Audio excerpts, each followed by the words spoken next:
Terus anak ini kan dititipin nih, ada yang dititipin sama asisten rumah tangga, ada juga dititipin sama keluarga, mungkin dibayar mungkin gitu kan. Dia kan ngetrek-ngetrek di jalan, biarin aja kan.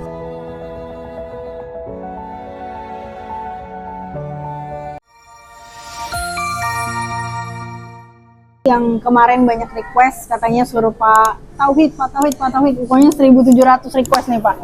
Bapak harus sering-sering jadi narasumber di channel YouTube yang sangat kita banggakan ini, Cerita Pulang Kerja. Nah, hari ini kita mau ngangkat satu cerita yang Pak Tauhid sendiri tuh belum kita kasih tahu temanya apa ya.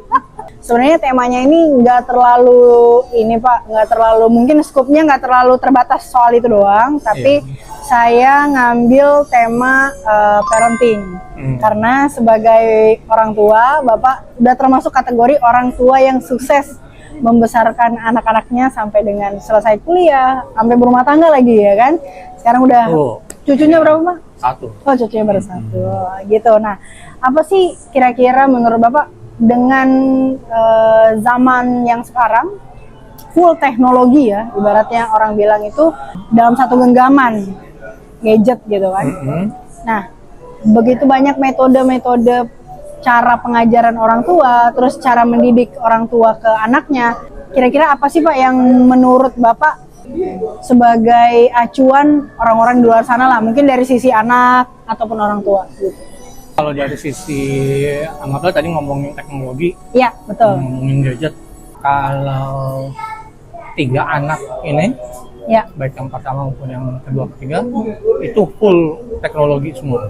Kita fasilitasi mereka mau, meskipun bukan berarti mau bermewah-mewah. Ya. Dulu waktu masih anak pertama, dia pengen PlayStation, pengen apa, tetap kita kasih. Kan banyak orang tua sekarang, game itu ngerusak, game itu gini, bikin bodoh segala macam. Enggak, justru game itu merangsang otak untuk berpikir. Kan kalau dia main ngelawan seseorang, kan dia berusaha berpikir gimana cara ngalahin lawannya. Justru artinya otak itu terangsang. Iya, betul. Jadi yang penting waktu saat dia main, kalau memang umur kita masih bagus, makanya idealnya kita kan menikah tuh jangan terlalu telat banget, sehingga gap antara orang tua sama anak tuh terlalu jauh. Sehingga kita bisa ikut main bersama. Dulu waktu PlayStation main bersama, kita waktu anak kedua ketiga, waktu ada setelah PlayStation ganti, terus kemudian kita pakai anak kedua ketiga itu kan dia pakainya Xbox Microsoft punya. Sama waktu dia main yang pakai sensor, kita bisa gerak nari-nari di depan. Kita ikutan.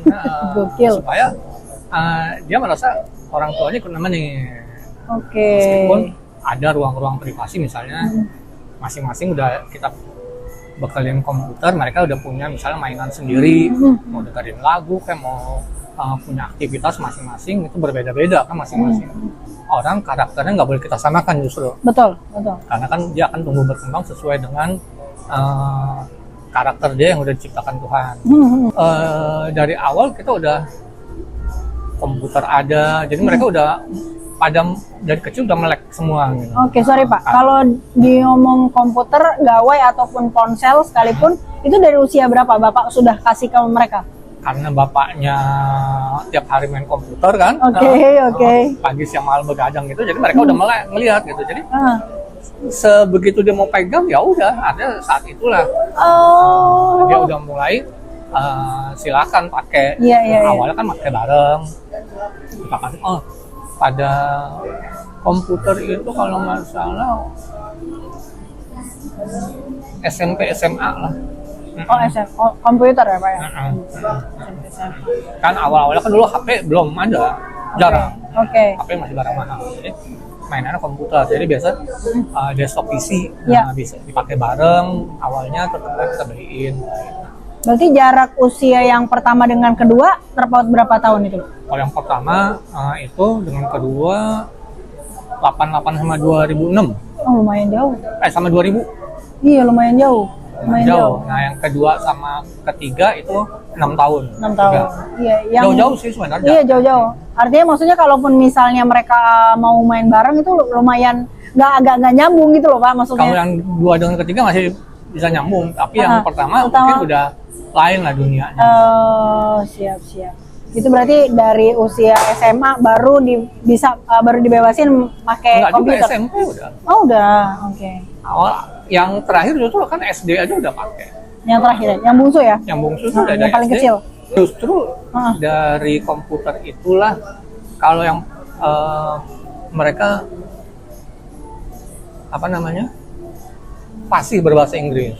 Oh gitu. Kalau anak kedua memang disekolahkan di sekolah internasional. Iya. Tapi anak ketiga pasti bahasa Inggris itu dari nonton YouTube, channel kayak nonton YouTube ibu misalnya. Iya, Pak. Oh, oke. Dia belajar dari situ. Oh, yang kedua internasional Pak ya? Internasional. Jadi kalau itu udah nggak heran ya? Nggak heran. Emang sekolahnya internasional. Kalau yang pertama Pak? Yang pertama di sekolah negeri juga, sama sekolah swasta di Al-Azhar. Iya. Dan dia bahasa Inggris otomatis karena masuk SMA, kuliah juga di tempat yang memang pergaulannya seperti itu. Oke. Dan dari awal gaul itu udah berorganisasi dan jadi aktivitas dengan bahasa itu udah biasa. Oke. Nah kan anak Bapak ini dua perempuan, 1 laki-laki Pak. Kalau kita ngomongin masalah parenting, lebih sulit mana Pak? Ngurusinnya ya? Nggak ada bedanya sih sebenarnya. Gitu. Kalau dibilang memang benar dicari lagi lebih sulit mana, sebenarnya kurang lebih nggak ada yang susahnya. Tapi biasa terpulang dari karakter si anaknya sendiri, orangnya, mau laki mau perempuan. Sebenarnya yang justru yang kita nggak bisa tebak adalah laki. Perempuan biasanya kan lebih cenderung di rumah aja. Kalau laki atau perempuannya dia lebih terbuka kepada orang tuanya, bisa ngobrol, biasanya lebih mudah. Kecenderungannya sebenarnya seperti itu. Jadi kalau kami dulu awal-awal itu memang kita nggak sebanyak orang sering ngobrol terus, enggak. Tapi kalau saat dia perlu ngobrol yang penting sebenarnya saat dia pengen ada teman bermain atau teman ngapain, kita tuh ada gitu dampinginnya. Kebanyakan kalau saya perhatikan, ya saya nggak merasa juga bahwa saya orang tua sukses juga. Iya, betul. Kebanyakan orang tuanya merasa, sorry deh gue sibuk. Misalnya ngomong dengan anak gitu, nggak bisa nih papa gitu. Sama mama aja, mamanya juga sibuk, ya udah akhirnya dia berusaha mencari sesuatu sendiri. Nah itulah kunci kegagalannya sebenarnya di situ. Nah, akhirnya dia lari kemana, sesuatu hal yang kita nggak bisa tebak. Tapi kalau dia pengen apa kita temenin, memang kadang kita capek gitu. Nah, tapi di situ biasanya dia akan merasa bahwa orang tuanya masih bermanfaat bagi dia. Nah, menarik nih Pak Tauhid. Justru hal yang mau saya tanyakan dengan Pak Tauhid itu adalah dengan tadi yang Bapak bilang, orang tua yang memang cenderung sibuk. Nah, sekarang kan udah zaman dimana ayah dan ibu itu sama-sama kerja nih Pak. Terus anak ini kan dititipin nih, ada yang dititipin sama asisten rumah tangga, ada juga dititipin sama keluarga, mungkin dibayar mungkin gitu kan. Nah, pengaruhnya parenting yang saya maksud tadi dengan kedua hal ini, menurut Pak Tauhid itu seberapa besar sih? Besar. Yang dititipin itu biasanya nggak bagus nanti. Ya, otomatis dampaknya ke si anak, bukan si bapaknya. Bapak sama ibunya kan nggak pedulian, ibaratnya nggak. Santai itu. Yang penting gua kasih duit. Ini kan kasar itu sebenarnya mereka berdua kerja. Yang penting gua kasih duit, bisa gua ongkosin sampai kuliah atau sampai lulus lah. Udah sampai ini. Nah, padahal dia justru di saat tumbuh kembang itu kehadiran karakter bapak ibunya itu penting. Misalnya bapak ibu kalau cuma ada satu doang bapaknya, kayak dulu saya kan, karakter kita itu penting. Meskipun mau dititipin juga sebenarnya nggak masalah, yang penting waktu saat dia pulang tetap kita ada. Jangan waktu kita jemput dari rumah kakeknya misalnya atau ini, kita udah capek, dia ada di rumah situ, udah aktivitasnya nggak banyak, pengen ngobrol sama bapak ibunya, kita udah capek, udah kecapean kerja kan. Papa capek, ibu ini mau istirahat. Nah, besoknya dia baru ngajak ngobrol lagi, udah disuruh beres-beres sarapan, udah suruh pergi lagi tuh menjelang subuh kan kalau sekolah. Jadi seperti itu. Kalau yang penting orang tuanya bisa ada. Kalau orang Kalau dulu juga sejak saya kan kawin Anak 2 kali. papa ya? Oh, anak pertama waktu ibunya berpulang kan saya juga dulu masih bareng sama orang tua sama anak saya tuh. Setelah itu saya pisah. Anak saya tinggalnya sama kakek neneknya. Sebenarnya tinggal sama kakek neneknya itu dampaknya nggak terlalu bagus kan. Kalau belum cukup umurnya ya. Iya, betul. Jadi kalau masih dari bayi sampai itu, karena kakek nenek kecenderungan ngasih, padahal harusnya apa yang dibolehin, apa yang nggak dibolehin dilarang. Iya. Nah kalau saya juga, kalau kebetulan kan tetap ngikut meskipun agama saya nggak terlalu bagus-bagus juga, Iya, tapi betul. saya tetap ngikut kalau sesuai dengan ajaran sampai 10 tahun itu kita boleh mukul. Oke, sama kayak saya Pak dulu. Jadi saya pukul, bukan mukul awal, tapi biasanya saya pukul itu cuma di jari-jari sini aja. Iya, maksudnya kalau nakal Kalau dia- gitu Pak. Oh iya, kalau dia melanggar kelewatan.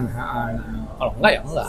Kayak anak saya disuruh main ke tempat temennya di tetangga sebelah padahal, tapi harusnya sebelum maghrib udah pulang, nggak pulang. Ini lewat. Nah, pas pulang baru kita Dipukul. Ya kayak gitulah supaya dia tahu oh yang itu nggak boleh, yang ini boleh. Kecenderungannya kan kita malah jangan dipukul, ini malah kita paham. orang tuanya marah gitu kalau Iya, ada orang histeris. lain yang ini. Sebenarnya itu menjadikan karakter kita nanti kita biasa sombong sama merasa selfish lah. Oke, selfish. Sering kali gitu tuh, Ya. kalau yang segala semuanya dibolehkan. Mungkin ada kaitannya juga nggak sih Pak dengan yang tadi Pak Tauhid bilang nih, secara saya pribadi pun waktu kecil itu masih dipukul sampai usia kelas 6 SD malah. Berarti di atas 10 tahun Pak.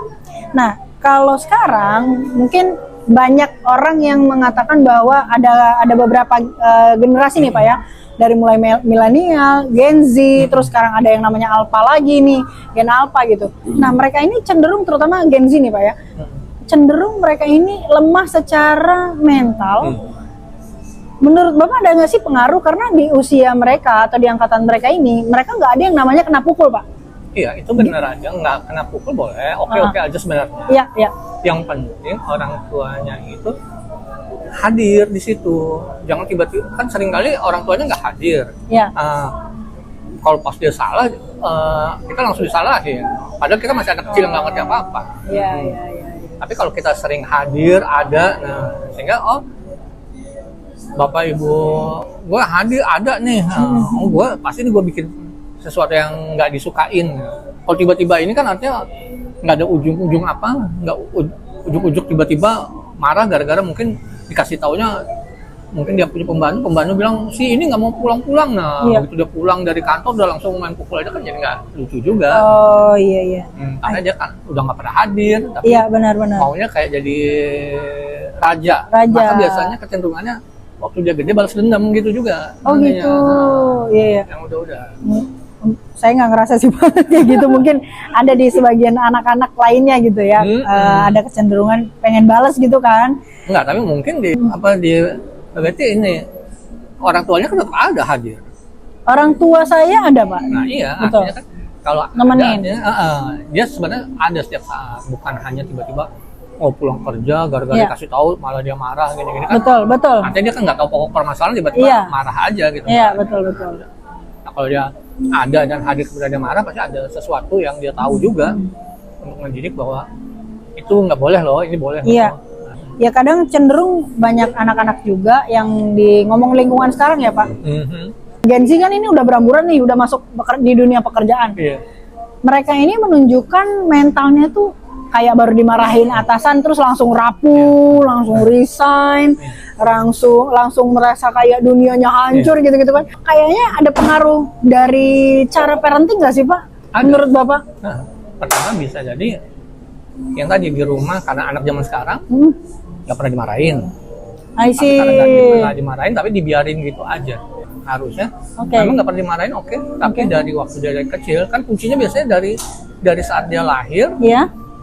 Dia ngenal orang tuanya, terus sampai selesai menyusui 2 tahun, terus sampai dia masuk TK tuh sekitar 3-4 tahun itu, 5 tahun, nah itu harusnya orang tua itu hadir terus, supaya tahu dia ada. Hadir itu dalam artian bukan berarti dia 24 jam Enggak menemani dong, ya Pak iya. ya. Banyak juga kok orang-orang tua sekarang yang memang dia kerja tapi dia juga ada ya Pak ya buat anaknya gitu. Kalau dulu saya kan dulu sebenarnya saya kerja, istri kerja. Oke. Waktu saat nikah Ah. kita udah putuskan bahwa salah satu nggak boleh kerja. Oh, ada ini ada kesepakatannya Pak. Karena jika punya anak, nanti anaknya harus ada yang ngurus. Oh, diasuh sendiri lah ibaratnya gitu ya Pak. Kita prinsipnya diasuh sendiri. Sama dengan anak pertama, dengan cucu saya ini, meskipun ibunya punya kesibukan apapun, Bisnis sendiri meskipun gitu ya. ada yang ngurus, tapi dia selalu hadir. Jadi segala sesuatunya itu dia berusaha ngurus sendiri. Iya. Kalau begitu pulang, maka pengambil alihan misalnya dengan si Pengasuh. pengasuhnya adalah yang nyuapin makan, Iya, yang iya, ngajak main, Iya. yang nungguin ini itu, ngajak komunikasi. Yang penting kan komunikasinya sebenarnya. Nah, itu ibunya. Sama bapaknya kan otomatis lebih mahal, tapi ibunya yang nungguin. Sekarang kan sering kali ya gara-gara itu udah ngambekan apa. Iya, betul, Karena, betul Pak. aslinya ya itu segala sesuatunya diiyain tapi dibiarin gitu. Iya dibiarin. Iya benar-benar. Oh, mau ngapa-ngapain ya udah silakan. Cuma ini ibaratnya kita lagi sibuk mau main HP segala, dia mau ngapa-ngapain ada tetap kita awasin dia mau ngapain. Ya, karena beberapa kasus juga atau case ya. Sekarang orang-orang si Gen Z ataupun generasi yang sekarang yang udah masuk di dunia pekerjaan ini menurut orang-orang merasakan Pak, karena kita yang justru orang yang saya kayak ngerasa jadi tua nih, padahal saya mirip-mirip dengan Gen Z dengan Alpha juga masih tahun 90 tuh kan artinya udah mengarah ke arah ke Gen Z juga. Jadi kayak seolah-olah kita yang harus ngalah nih Pak sama mereka. Gitu kan, jadi kayak harus ngomong harus pelan-pelan. Lah kalau zaman kita dulu nggak ada ceritanya pulang malam dibiarin, udah pasti diomelin. Malah kalau bisa dipukul. Saya dulu masih merasain Pak, yang dipukul pakai ikat pinggang Pak.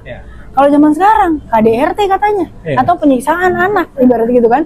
Nah, kadang-kadang analogi atau cara prinsip pengaturan pengajaran orang tua ke anak ini yang mungkin dengan perkembangan zaman orang tuanya juga makin cuek. Saya ngerasa kayak memang ada impactnya juga dengan generasi-generasi yang sekarang rapuh ya bahasanya tuh. Jadi kayak dikit-dikit galau, apa-apa dikit healing, iya nggak sih Pak? Ya padahal kayak kenapa lo ngejauhin stres? Ibaratnya kan kadang justru kita berproses pada saat tekanan, ya nggak sih Pak? Justru ada masalah, ada tekanan, disitulah mungkin harusnya berproses gitu kan. Cuma kadang-kadang si anak-anak yang tadi saya sebutkan tadi, karena mungkin mental dia itu terlalu yang Bapak bilang tadi, diizinin, dikasih, dibolehin, jadi ngegampangin gitu. Cuman kalau ngelihat Pak Tauhid nih, yang saya pengen curi adalah cara parenting Bapak, kenapa anak-anak Bapak bisa punya dunia sendiri tuh gimana caranya Pak? Kita fasilitasi aja, dia maunya apa, yang penting dia punya teman juga waktu masih pada umur yang harus kita awasin, tetap kita awasin. Hampir nggak pernah juga kita izinin dengan gampangnya dia main di luar. Kalau perlu dunianya di rumah aja, yang penting apa yang dia mau ada. Butuhin. Kalau mau pergi, mari kita pergi bareng-bareng. Begitu. Iya, supaya bareng dengan orang tuanya tetap ada hubungan dengan orang tuanya gitu. Sampai pada umurnya kan di umur, kalau orang bule kan sekitar umur 14-15 kan udah dianggap dewasa. Nah, sekarang kita juga mulai mengarah ke situ kan, umur 15 itu kita anggap udah dewasa. Jadi sama, dilepas umur gitu ya udah silakan aja, dia punya dunianya sendiri gitu. Kalau yang pertama itu apa Pak? Dia di dunia apa yang maksudnya menjadi bakat ataupun passionnya Bapak tahu, oh ini memang ininya dia nih, talentanya dia, Bapak baru lepas gitu. Kalau talenta itu jangan kita yang nentuin, nggak boleh justru orang tua. Kebanyakan orang tua itu kan, saya pengen anak saya jadi dokter. Itu tuh Pak. Anak saya jadi insinyur. Betul. Nah itu justru nggak bagus, nggak boleh. Versi saya. Iya Pak. Kita harus tahu, oh dia pengen apa, ya udah kita justru ngikutin dia maunya apa. Karena kan dunia dia punya macam, cuma meskipun waktu saat dia beranjak ke situ, tetap kita kasih opsi-opsi rasional. Misalnya kayak kemarin anak saya mau kuliah, meskipun saya nggak komunikasi langsung, tetap saya ngomong ke Kakaknya ini apa? Yang penting rasional, target itu tetap ada. Jika target itu nggak ada, misalnya, oh saya nggak dapat teknik sipil misalnya, apa pilihan-pilihan lainnya? Alternatifnya. Alternatif lainnya. Kemudian harus juga pinter ngatur gini. Oh, misalnya UI yang jurusan itu direbutin oleh seluruh orang Indonesia, artinya peluang kita kecil dong. Pilih kampus lain yang jumlah pesertanya lebih dikit, maka peluang kita untuk masuk jadi bisa. Toh nanti lulusnya sama aja. Itu tergantung dari bakat masing-masing. Kalau yang anak pertama kan kebetulan ibu saya itu pelukis, seniman. Ibunya bapak. Ibunya saya. Jadi kita tuh nurun boleh dibilang ada darah seniman. Ada darah seni lah. Iya. Suka gambar. Suka gambar. Dari awalnya juga sama. Anak saya pertama, anak saya kedua tuh doyannya gambar anime. Kalau anak saya yang pertama, awal-awal tuh kalau nggak sukanya Sailor Moon, Powerpuff Girl, gitu. Nah, dia gambar. Nah, minat dari gambar itu justru kita fasilitasi. Bisa lihat ya Pak ya. Kita siapin buku media gambarnya. Betul. Sampai dia merasa kalau dia tertarik dia akan lanjut terus. Kalau dia bosan dia ganti mainan lain dong. Nah, waktu dia ganti mainan lainnya itu yang harus kita fasilitasi. Iya. Kok main itu sih nggak boleh gitu, gambar aja, nah nggak bisa gitu, karena dia kan lagi cari bentuk. Nah, karena saat dia tertarik, maka saya pengen kursus, nah kita kursusin gambar. Saya pengen ini, kita ini, nah jadi gitu. Di supportnya dari segi apa yang dia minati gitu ya Pak ya. Kalau misalnya ada beberapa orang tua nih dari kecil dia udah disekolahin apa, maksudnya kayak contoh ngambil lah renang misalnya. Sebenarnya anak itu memang suka berenang, tapi dia belum tentu passionnya di situ. Nah, bagaimana seorang orang tua itu bisa tahu nih Pak, minat dia tuh memang sebenarnya ke situ atau tidak? Atau karena kita yang pengen gitu? Kalau itu kecenderungannya karena orang tua yang pengen. Manusia kan karakternya unik. Kita berdua ini pasti secara karakter nggak sama. Nggak sama, betul. Karena kalau saya punya keyakinan Tuhan itu nggak pernah ngasih kan sesuai ada yang sama. Pasti selalu berbeda-beda. Pasti selalu berbeda. Mungkin ada kesamaan, misalnya kita sama-sama suka kopi. Tapi dalam hal lain kita nggak sama dong. Nah justru dari situ, jadi apa yang dia mau aja. Dia tiba-tiba berenang, udah kita suruh, dia ikut berenang. Tapi tiba-tiba dia mulai bosan. Seluruh gaya gue udah bisa. Iya. Udah nggak menarik lagi berenang. Pengen cobain sepedaan gitu misalnya. Nah, jangan kita larang berenang aja terus, sepeda ngapain sih? Jangan gitu. Ada satu titik nanti dia nemuin, ternyata sepeda juga nggak cocok kok. Gue senengnya ini nih balap motor. Nah, akhirnya dia kan ngetrek-ngetrek di jalan, biarin aja kan. Yang penting yang kita jagain adalah, jangan sampai pergaulan dia misalnya ikutan geng motor misalnya. Kita kasih gambaran dong. Daripada ikut geng motor, mending ikut apa gitu kan. Tapi tetap motornya tetap tersalurkan. Ikut grup. Kan banyak komunitas motor tuh yang ada yang liar ada yang resmi, maksudnya memang tertata gitu ya. Ada yang memang ngajak touring ke sana kemari, ada yang melihat pemandangan segala macam. Mungkin lebih baik ikut seperti itu daripada ikut yang dia modus menongkrong doang, gangguin orang, begal-begal orang. Ujungnya begal ya. Semua orang ada satu titik ya. Kayak saya juga awalnya. Kenapa Pak? Awalnya kan sekolah SD, SMP, kita nggak tahu semua kita mainin. Waktu kuliah juga lulus perminyakan Trisakti. Perminyakan? Iya, dulu saya lulus Trisakti. Perminyakan Bapak Trisakti. Tapi karena dulu saya tuh orangnya introvert. Terus lebih seneng bersosialisasi di komunitas introvert di sekolah itu. Sesama introvert? Bukan untuk nutup diri, tapi justru kita pengen berusaha membantu teman-teman yang ekstrovert yang masih namanya orang ekstrovert, kadang kerjanya kan cuma main. Iya betul. Main, kalau di SMA itu dulu main dia cuma mabuk doang, kadang apanya. Dia kan pasti belajar yang enggak, ulangan enggak, maka kita yang ngisiin ngisi sekolah ulangannya semuanya. Jadi dari kelompok itu kalau lulus nilainya kurang lebih sama tapi lulus semua. Jadi ada jiwa-jiwa sosialnya itu yang penting ya. Balik lagi ke kuliah tadi sama. Saya merasa meskipun bapak saya mampu, saya bilang, oh, Iya. kasihan nih orang tua saya ngongkosin saya kalau kuliah Trisakti segala macam mahal. Dulu kan kebayang mahal aja. Ikut apa? Tes negeri, lulus saya kan di negeri juga. Oke. Di pertanian.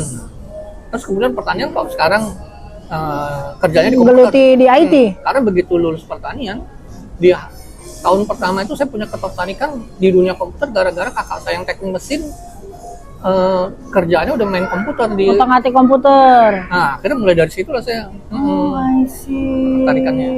Nah, Nah, justru magister yang Bapak? seperti itu yang ada. Magister Bapak? Setelah lulus pertanian baru saya sekolah magister Iya. MBA. Oh, MBA. Berarti Bapak baru tahu minat Bapak malah justru pas sudah selesai Kuliah. sekolah, Pak? Nah, pas kuliah. Iya, pas kuliah. Nah, udah selesai SMA benar. Iya, iya. Artinya maksudnya gini, Pak. Berarti untuk seseorang anak itu tidak menutup kemungkinan minat dan tujuan yang dia sukain itu bisa berubah-berubah itu tidak Iya dong. menutup kemungkinan ya, Pak? Benar. Tidak menutup kemungkinan. I see. Kadang-kadang kan orang tua tuh mikirnya kayak gini, udah kelas 6 SD nih, udah saatnya dia menentukan hidupnya ini, harus Iya. begini gitu. Nah, itu kecenderungan kalau saya perhatikan kecenderungan kita yang tinggal di Jakarta? di Asia lah, Oh, di Asia. orang-orang timur. Kan kalau orang, makanya kenapa orang bule cepet si orang bule ini jago ini karena orang tuanya itu memfasilitasinya dengan gitu dengan kayak tadi, dia udah nemuin kesukaan dia, ya udah jalanin. Iya. Selama ibaratnya tidak bertentangan dengan hukum dan Iya. apa-apa, jalanin. Iya, terutama ajaran agama mungkin ya, Pak ya. Nanti kalau dia udah ibaratnya, kalau situ gagal, kalau pengen pulang aja ke orang tua, bukan untuk apa, tapi untuk kita tangunginnya lah. Iya, iya. Kalau sekarang kan kita dilarang-larang, apalagi yang Benar. jurusannya yang dipilihin karena keinginan Bukan orang tuanya. keinginan kita sendiri, tapi keinginan orang tua. Oh ya, Anda harus menjadi dokter, ya gitu ya, Pak.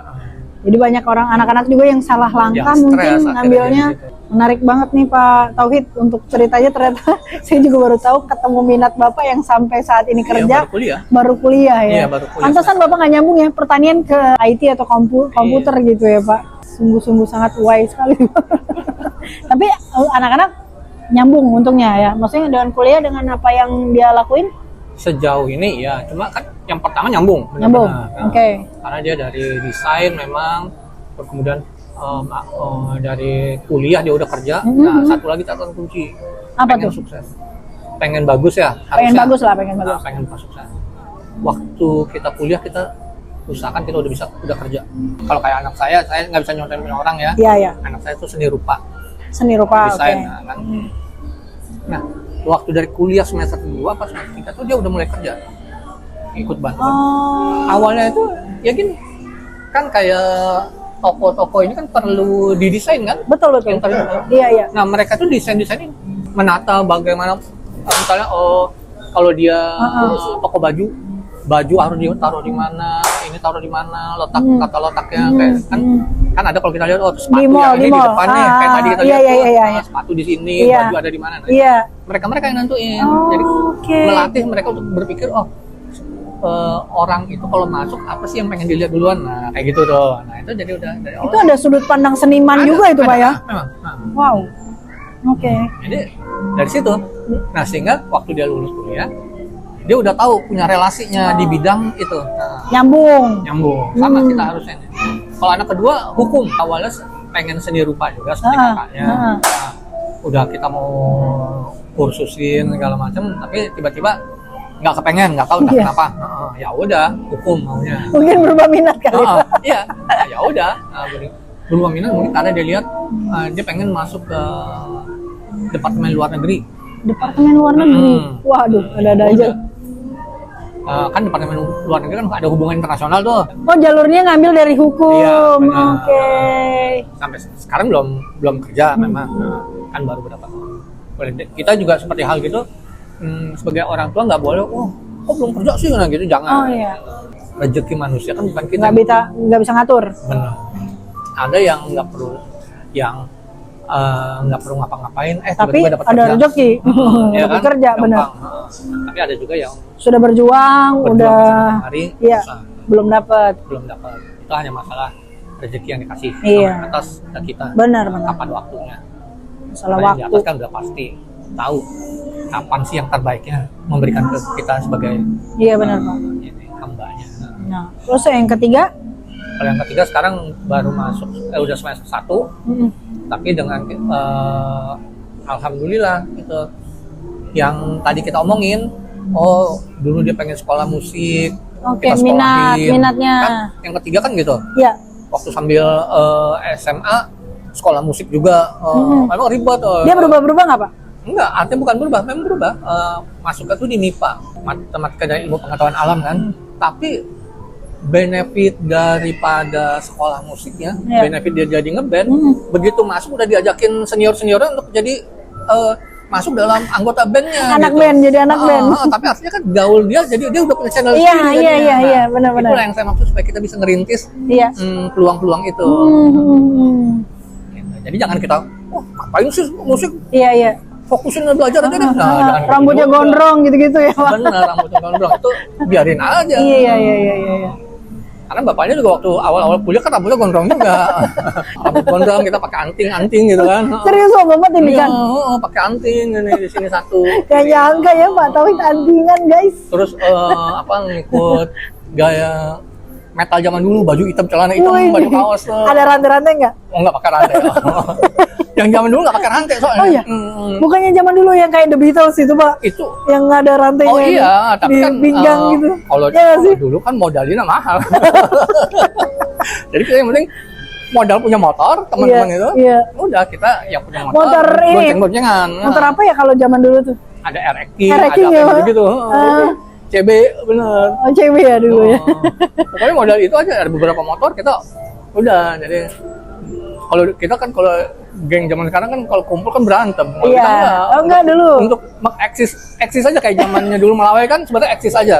Kita nongkrong Kayak itu udah gaul banget itu ya. nampangin kita, oh nih gua gagah gitu keren, nah gitu-gitu aja. Gokil, gokil, gokil. Mungkin anaknya niru Bapak kali Pak. Ininya, gaul-gaulnya. Bisa iya, bisa enggak. Karena jalan manusia itu kan bukan kita ya. Iya Dia sih. kan punya jalannya, makanya ada pepatah banyak jalan menuju Roma kan. Banyak jalan menuju Roma. Ibu ujungnya kita tahu Iya. ada satu titik kita akan kembali ke yang di atas, tapi kan boleh belok-belok. Boleh belok-belok. Itu silakan aja. Jadi kalau secara kesimpulan nih Pak Tauhid, kalau dari ngomongin parenting antara laki-laki dengan perempuan, anak Bapak kebetulan lengkap nih Pak ya, ada laki-laki ada perempuan. Artinya tidak ada beda jauh ya Pak ya, malah cenderung susah ditebak adalah laki-laki ya Pak. Benar. Kalau dulu malah ada yang namanya pepatah, lebih baik memelihara 1000 sapi daripada satu wanita itu Pak. Mungkin karena gini, pepatah itu bukan ngomongin ininya, wanita ini kan harus jaga harga diri segala macam. Itulah yang asal usul kita orang timur, Iya. yang menghargai harga dirinya. Karena kalau zaman sekarang memang tidak dipungkiri, meskipun kita melarang. Iya. Misal pergaulan bebas segala macam yang gitu-gitu kan kita melarang. Tapi zaman udah serba keterbukaan ini, siapa sih yang bisa mantau? Apalagi banyak orang tua kan sebagian yang sok tahu. Sok tahu. Sok tahu. Sok taunya? Bapaknya kerja, ibunya kerja, anaknya kemana dia nggak tahu itu cuma marah-marah doang. Nah, artinya kan pergaulan dia ya biarin aja. Nah, yang penting kalau kita didiknya dari awal udah ini, mudah-mudahan dia berjalan baik. Seandainya terjadi kesalahan juga bukan kita marahin dong, tapi kita arahkan justru kita gimana caranya bantuin cariin solusi supaya nanti waktu dia ke jenjang selanjutnya dia nggak terlalu benci gitu dengan kita. Kayaknya penerapan yang jangan dimarahin itu Pak boleh juga tuh di dunia pekerjaan. Sebenarnya iya. Kalau tim kita kalau di dunia- salah gitu maksudnya. Harus dimarahin. Jangan kita diam. Mau dia anak zaman Gen itu adalah harusnya dia tetap diberi pelajaran, itu adalah resiko yang harus dia siap tanggung. Oke. Iya dong. Jangan mentang-mentang dia anak Gen Z, kita elus terus kayak Iya, kucing iya, kan? iya, iya, iya. Kan kucing dia elus juga dia nyuri ikan namanya parvita kan? Iya benar. Nah, gigit Tetap kita kan? tetap Nah, iya benar. Jadi jangan gitu. Tetap kita, kalau dia salah kita marahin. Kalau dia sampai mengundurkan diri, itu ya resiko pekerjaan namanya. Makanya saya di pekerjaan ini nggak pernah bilang bahwa kita tuh keluarga. Oke. Saya cuma bilang bahwa kita itu adalah rekan kerja. Yes. Nah, kalau rekan kerja, mari kita mencapai tujuan perusahaannya bareng-bareng. Ya, betul. Kalau rekan kerja kan berarti benar. transaksional. Benar, Ada yang dikasih, ada yang selama kita diberikan. masih sejalan, Betul. mari kita jalan bareng-bareng. Yes, Kalau enggak ya udah. Oke Pak, nah berarti emang gitu ya Pak cara parentingnya baik di dunia kerjaan maupun di keluarga. Marah tuh boleh, tapi harus tetap ngasih solusi gitu ya Pak. Sama marah kan tetap ada batas. Oh iya betul. Jangan meledak-meledak atau apa gimana, atau marahnya itu malah balas dendam. Hah? Jadi Marah balas dendam tuh maksudnya gimana Pak? berkelanjutan terus, disimpan ngadu. Misalnya nggak suka, Ya. akhirnya jadi bawa personal. Oke. Gua nggak suka selamanya. Nah, nggak boleh gitu. Nah, dalam kerja ya udah. Oke. Lepas sehari 2 hari mungkin kita masih sebel, udah itu udah. Nah, jangan kita bawa di hati. Kita juga sesama rekan kerja kan besok belum tentu posisi kita ada di situ sama terus. Gitu. Oke benar. Bisa jadi kita dipindahkan di tempat lain, Iya. mana naik jabatan ke mana atau dapat tugas apa lagi yang berbeda-beda. Atau udah resign ketemu di suatu tempat, tahu-tahu jadi direktur ya kan Pak? Iya. Serem juga orang yang kita pecat dulu Benar. malah jadi direktur. Baik lagi nih Pak ke parenting, artinya dengan 3 anak yang saat ini sudah termasuk kategori udah dewasa lah ya Pak ya. 1 orang udah berkeluarga, 2 orang lagi masih merintis, ibaratnya masih menemukan jalan hidupnya untuk menuju ke kesuksesan. Ya. Mungkin ada hal yang Bapak mau sampaikan yang mungkin bisa jadi pelajaran untuk orang-orang di luar sana gitu. Sebenarnya nggak ada. Cuma kan situasi hidup saya itu beda. Mungkin ada yang sama juga, tapi ada Ada yang beda mirip? juga. Ada yang mirip. Saya nikah 2 kali, dua-duanya berakhir dengan perceraian. Enggak dong Pak, yang satunya Iya, yang satu bercerai diceraikan karena oleh Tuhan. Oleh Tuhan menceraikan, memisahkan kita. Dia kan bercerai juga. Dan yang kedua adalah bisa jadi itu kesalahannya itu. Kita sebagai orang tua yang berpisah, sehingga harusnya kita bisa melihat anak kita sampai tumbuh berkembang sampai akhir. Nah, nggak bisa. Tapi saya nggak nyesalain itu, Iya. gitu. Karena itu adalah Pilihan juga ya Pak. pilihan sama Tuhan pasti udah nentukan jalannya ke situ. Memang harus. Takdir ya kali ya Pak ya. Benar. Ada orang yang bilang takdir, tapi memang harus mungkin agar salah satunya tidak tersesat ke jalan yang aneh-aneh lagi, barangkali seperti itu. Iya. Kan bisa Ada jadi, tujuan tersendiri lah ibaratnya benar. gitu ya. Bisa jadi dengan adanya perpisahan orang tua dari anak-anak ini, anak-anaknya akan bisa menemukan jati diri atau kan gambaran, oh jangan gini, jangan itu, lebih baik gini. Nah, seperti itu mungkin. Menarik sekali Pak Tauhid ya, ini dengan bermacam gangguan alam dari tadi kita berbincang-bincang. Mungkin kita sudah di ujung topik pembicaraan. Terima kasih udah datang Pak di rumah saya yang sangat mewah ini. Bukan rumah saya. Terima kasih teman-teman, jangan lupa subscribe, like, dan komen. Kalau memang ada satu hal yang mungkin kalian mau tanyakan mengenai parenting, percayalah saya tidak bisa menjawab karena saya bukan orang tua. Terima kasih Pak Tauhid, bye-bye.